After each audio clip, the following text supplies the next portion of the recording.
Oh, there is certainly nothing like a New York wrestling crowd. Except for one tiny little thing that I'll touch on a little bit later. And oh boy, do I have thoughts. I'm John Renton with my review of AEW Dynamite from Long Island, New York. And there were some very good things on this show. And there were also some things I was kind of meh on. Let me know your thoughts on this show in the comments, please. And also make sure to check out my end of year shows that I put up. My favorite, least favorite wrestlers, wrestlers to watch out for, and my favorite and least favorite matches that have taken place throughout this calendar year. Why did I decide to do those lists early? Well, fuck it. I got a bunch of shit to do, including a whole lot of work. And plus, besides maybe Wangman versus Danielson, I don't think that we're going to get that much more shit that's going to be absolutely exceptional. But there's been some damn good wrestling across AEW, New Japan, WWE, etc. But let's talk about this. Hail the conquering hometown hero, CM Punk. CM Punk isn't from Long Island, New York, but he comes out to MJF's music and gets quite a few boos. Now, there are some CM Punk, CM Punk, CM Punk chants as Excalibur, Tony Schiavone, and Taz on commentary. They talk about, well, why is he here? Why would he do this? And then CM Punk, in just great fashion, decides to cut the fans down because he knew that he would get at best a mixed reaction from MJF's hometown. And boy, this was something. He says, that all you got? It's like Chicago is so much louder. And he knocks the Islanders, has a 4-pillar shirt with MJF being replaced by Britt Baker.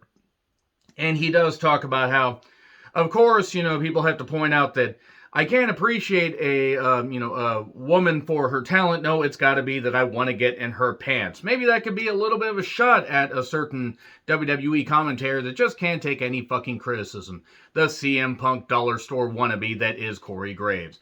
So, this incel, this is your guy? MJF, not Corey Graves. So, really, Corey Graves is, a fucking idiot.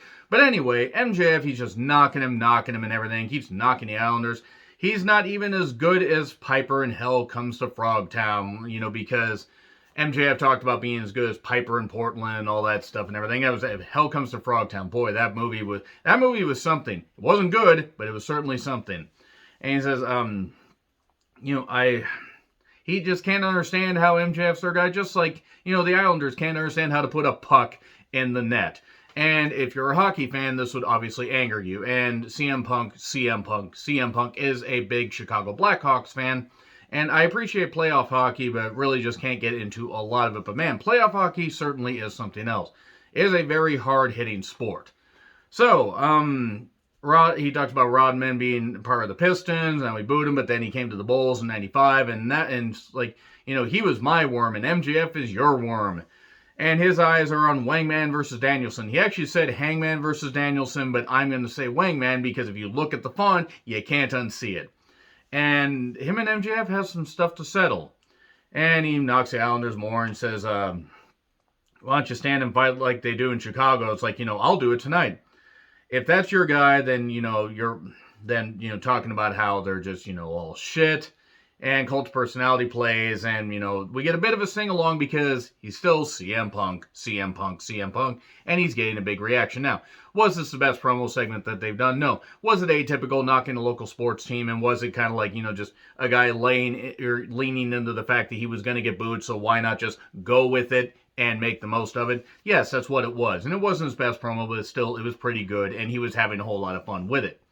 And then we get a card rundown, and we get a fancy card, a voiceover going over MJF's accolades, and MJF is there, Long Island zone, and all that, and everything, da-da-da-da. Great stuff. He has a Letterman's jacket on. And everybody else is in the ring for the Dynamite Diamond Battle Royal. MJF comes out to a pretty big reaction, and he's in the Letterman jacket, and he's, like this, and he's trying to heel it up, and he couldn't. He couldn't hear, because he was going to get cheered anyway. It got to him. There were a few shots, especially in his entrance. He was at one point just on his knees, taking in the massive adulation of the crowd. Who doesn't love massive, throbbing adulation all over your face? Wait, that came out wrong. Who doesn't love to be cheered by your hometown? And MJF was, and he was very emotional about it, as you would expect, and it was a very good thing to see. So MJF was in this Dynamite Diamond Battle Royal because, well, he's won the last two, and also the last two in the ring will face off next week to determine who wins the Dynamite Diamond ring.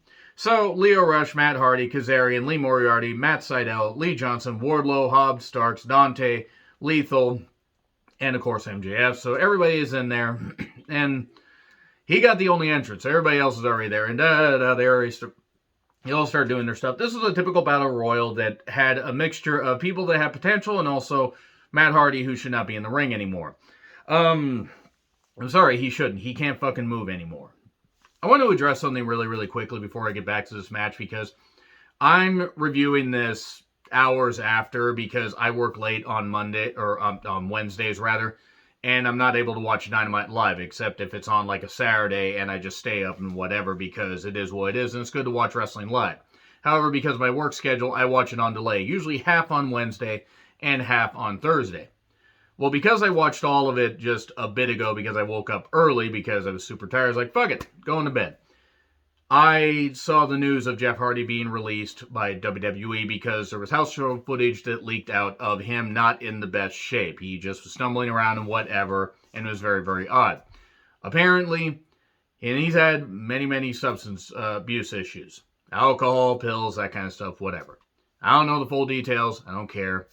He got released by WWE because he refused to go to rehab. He said, no, no, no. There are people that are saying, oh, Jeff should go to AEW. Jeff should get his life straightened out, and quite frankly, both Hardys should just kind of ease off into the distance. Just go into the West. Don't do this anymore. In all seriousness, the fans that are saying, oh, Jeff Hardy needs to, go to AEW and stuff like that, nope, needs to straighten his life out first. He's got kids and stuff like that. Also, this is proof that a leopard never changes his spots. I understand that may sound harsh, but you can only give somebody so many chances after so many chances after so many chances before you have to say enough's enough, and you just say, I hope they get help, but just it is what it is. You're just not surprised anymore. Now, back to this match. So the Bunny passes Matt the Nux, and he fists Jay Lethal, so thanks for coming, Jay Lethal. He gets taken out. MJF gets saved numerous times by Shawn Spears and Wardlow. Well, especially Shawn Spears, because he's not in the match. He's outside. And we get Hobbs and Wardlow with, just boom, boom, boom, boom, boom, massive power battle. And at one point, Hobbs ends up over the top on the apron, and Lio Rush does this thing where he's like, okay, you took Dante away from me. I'm going to knock you out, knock the biggest man of Team Taz out. And then MJF is soaking in the massive adulations and ends up eliminating Lio, Lee Johnson, and also Wardlow. And he's apologizing to Wardlow, that kind of stuff. We get some weird flashy lights at one point. I think it was New York Islander lights. I don't really know that much about what the New York Islanders do at their games. Apparently they can't put a puck in the net, according to CM Punk. And Dante eliminates Starks. My God, it was a ruse, a swerve, bamboozled, frazzled, frizzle-frazzled. He weebled and he wobbled and he threw him over the top rope. Okay, so it's down to Dante and MJF. I would have understood this maybe if this had taken place a few weeks later, but it's like, okay, so he signs his contract, he teams up with Team Taz in 1 or 2 matches, and that's it? Okay. I wasn't really that excited with him and Lio Rush as a team. Dante as a heel would have been interesting, and they pretty much just destroyed both of those, so whatever. Dante's a face again, because we're hot-shotting. Anyway, Starks attacks Dante, and MJF is torn. He's like, wait, should I go back down there? He goes back down there, and then he starts beating up Dante because he's a heel, because of course he was going to do that. And CM Punk comes out, and MJF powders.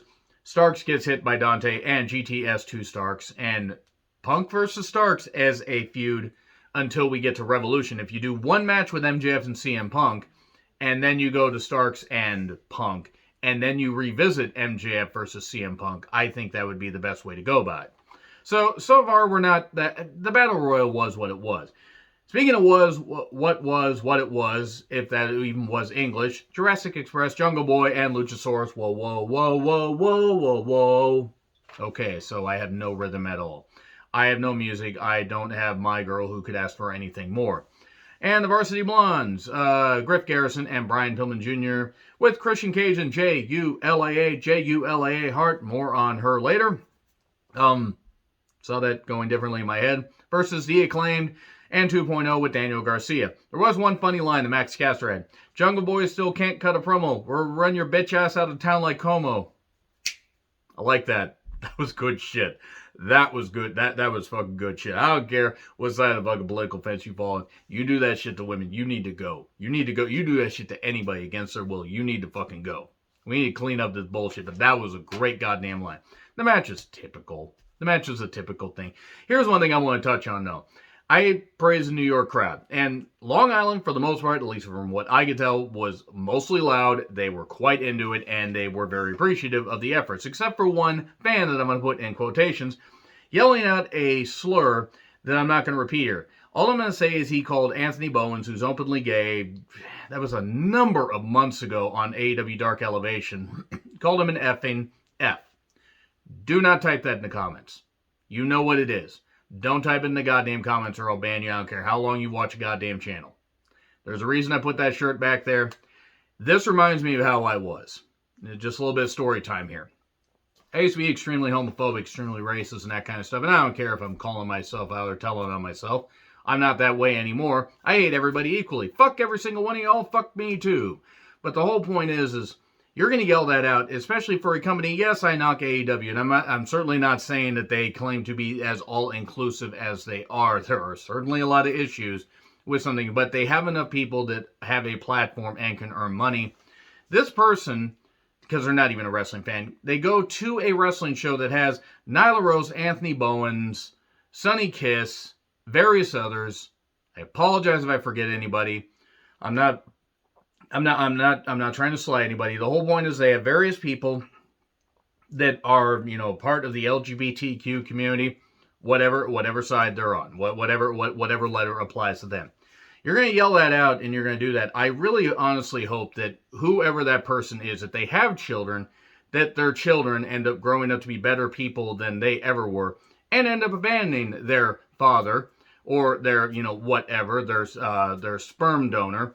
And they don't end up ever speaking to him again, and he ends up alone and afraid, knowing nobody ever loved him. And if he has a significant other, I hope the same damn thing happens. I hope that guy has the most miserable fucking holiday in existence, because if you're going to be that goddamn homophobic, if you're going to be homophobic in general, you're going to be that kind of stuff, you don't fucking deserve happiness. Oh, it's tolerance, it's inclusivity, and stuff like, oh, you have to learn to take, certain things. No, nobody, whether they're straight, whether whatever, should have to take that kind of shit. And that's fucking ridiculous, and that guy's a fucking coward, and I actually honestly hope that he tripped and brained himself on the goddamn steps, and maybe, we can just move on from having one less piece of shit in the goddamn world. Because I don't really feel bad. And I honestly, again, hope that he has a miserable fucking holiday, because that kind of shit's gonna eat at you, you dumb son of a bitch. You're not a wrestling fan, you're an idiot, and you deserve to be verbally and emotionally assaulted to the point where maybe you just go in a goddamn cave and go away. If you want to be that intolerant, you don't fucking deserve it. And I'm not going, and he doesn't deserve to be at a wrestling show. I'm not going to condemn an entire crowd because of one fan. I'm not going to condemn an entire company because of one fan. But that guy deserves to be friggin' identified, banned, to a water grave preferably. Anyway, so yeah, the match is typical. I did like the dinosaur danger line that Taz said. And Eddie attacks Garcia to a pop and then the snare trap on Caster for the victory. Okay, there we go. So Eddie takes the camera. We get no audio. Ortiz is there. So Santana Ortiz teaming up with Eddie Kingston at some point. I'm all for that. And they get a brawl with 2.0 and Garcia. Then we get an FTR pre-tape with Tully. I love the robes, by the way. And they face the Lucha Bros on Rampage for the Tag Team Championships. I guess we're finally getting that. Maybe. Kinda. Sorta. I guess Phoenix's travel issues got taken care of. The Bucks with Cole and Cutler versus Rocky Romero and Chuck Taylor with Orange Cassidy. Rocky deserves so much better than this. Oh, look. The usual Bucks bullshit. I can praise the Bucks when they do really good stuff. I praise one of their matches on my favorite wrestling matches of the year list, which may surprise you guys. But I'm also not going to overlook the fact that they do the same goddamn comedy bullshit and the same goddamn trash. And, oh yeah, Rick Knox is the worst fucking referee in wrestling. Horrendous. Goddamn, the Crypt Keeper is more lively than him. And the Crypt Keeper is a fucking puppet. Also, Cole, I have written off Adam Cole, baby. He wants to do this kind of shit, fine. It's the same fucking bullshit. It's the elite, the super clique, the elite. Too sweet. And no, I don't care if that offends people, because you can like it. Anybody can like whatever the fuck I don't like. I don't care. I'm not saying you guys are wrong. But Cutler is useless. They do the kiss spot with Cole. We get forever clotheslines. We get the cold spray stuff. Can I just say right now, Brandon Cutler is one of the biggest examples of nepotism in that company, not named Brandy Rhodes. And they hit the Meltzer driver, 1, 2, 3, because Meltzer's their buddy. And then we get Wheeler Yuta showing up. This is just like the worst aspects of the NWO. Panama Sunrise to Cassidy, and suddenly a van pulls up. It's Sue along with Trent, who apparently decided to take the looks of the Blade. And Jon Moxley. Human Centipede them together. And great, he's here. All this stuff, it's so emotional. Trent shows up and everything, and then the alien brings Sue to the ring. Statlander, that is, it brings a tear to a glass eye. You got to give the people what they want. That's what I gotta fucking say about your hat. I don't need to see this shit on a wrestling program. Good on, you know what? I'm sure that people appreciate Sue. And I'm sure she's a lovely woman. I'm sure she is. I don't need to see this shit. I don't care about the Best Friends. I don't care about the Bucks. This is stupid. It's fucking stupid. Let's move on. So, Penelope and the Bunny confront Ruby Soho, and then Nyla says, "Surprise, bitch!" Boom! And then Anna Jay and Ty Conte run them off. We're getting a 6-woman on Rampage. Shivani interviews Sammy, interrupted by Cody with burns all over his body. I'm not going to say that Cody deserved that, because he didn't. But here's the thing, Cody. If it isn't the consequences of your own actions, then what the fuck else was it? Cody challenges him. Good luck, kid. He's challenging him for the TNT Championship.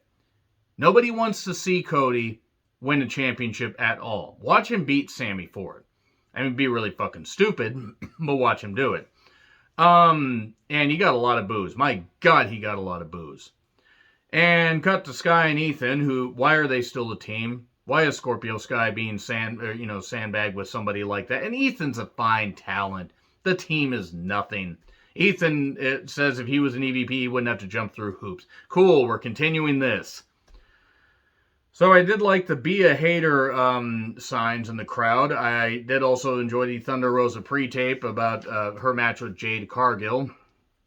And Thunder Rosa really is she's going to be tested as far as her magician skills, because Jade ain't anywhere near ready. So, Jamie Hayter versus Riho. And Riho, I'm sure, is a lovely fluffer. I mean person. That's exactly what I meant. She is taking on Jamie Hayter, who, in all honesty, should be prominently featured. And nope, she's having to... I'm sorry, it's not fucking believable with Riho. It's not. I hate to be a sizist. I don't care if this comes across as dickish. It wasn't believable. Enough already. Riho being the first women's champion was not a good move. I know that there are people to give her big reactions. And again, sure, she's a lovely person. I don't care. This match went forever. We kept getting interference. They made Aubrey look ridiculous. And I get it's because Britt is trying to do everything she can to weaken Riho or possibly beat her. So she can't get, she can't cash in her shot against her because Britt has never pinned Riho. Okay, that's a fine story. And I want the women to get more time, but Riho is not somebody that should be having long competitive matches against somebody that looks as good as Jamie Hayter, that looks like a wrestler. Doesn't look like a freaking spindly straw creature. I'm sorry. Anyway, so Riho gets the victory with the double knees. Britt attacks afterwards, and we get the lockjaw on Riho.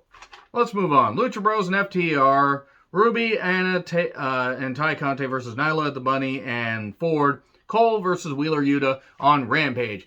And the debut of Hook in the ring against Fuego del Sol. That's fine. We finally get to send Hook. Okay, I'm done with it. If you don't think I'm going to start the review with that, you don't know me very well. So, MJF and Dante, Sheeta and Deeb. Then we cut to a pre-tape of that. This is for Dynamite, by the way. And, with how Serena looks or whatever, she looks older than the type of women that Marty might go for, if you know what I mean. So anyway, Wangman versus Danielson. Wang Dang Doodle all night long. Shivani interviews the Varsity Blondes and Julia Hart. And they barely get any words out, but they are a competitive team. They've won a lot of matches. And then suddenly here's Malachi. And he sprays Julia Hart in the face. I've seen this movie before. And she screams and screams, and oh, my eyes, I'm not supposed to get the Malachi Mist in it. And then Bryan Danielson beat John Silver in a match that was fine. There were some fine kicks. John Silver's a fine worker. Bryan Danielson should have beat him quicker, but I understand why they had this match as competitive as it was. Because Bryan then cuts a promo after hitting the Gotch piledriver and choking him out. And then, I said I was going to kick his head in, so he kicks his head in. And then here's Paige. And Paige says he's just going to beat the shit out of him next week. Watch him screw over Adam Hangman Page next week. Watch him do that. Watch him do that for a fucking Swerve just because. A Swerve, it's a double cross. It's a shenanigans. I don't know what they're going to goddamn do. But this episode of Dynamite had its moments, and also it had, again, the idiot non-fan that decided to yell at Bowens, but that's not anything against the company. Find out who it is, ban them permanently. But the show itself was fine. Let's see what Winter is Coming will have. And if the Wangman can retain. Anyway, agree, disagree with what I said. Like, share, subscribe, Twitter handle in the description. I'm John Ritlin. I'll see you soon.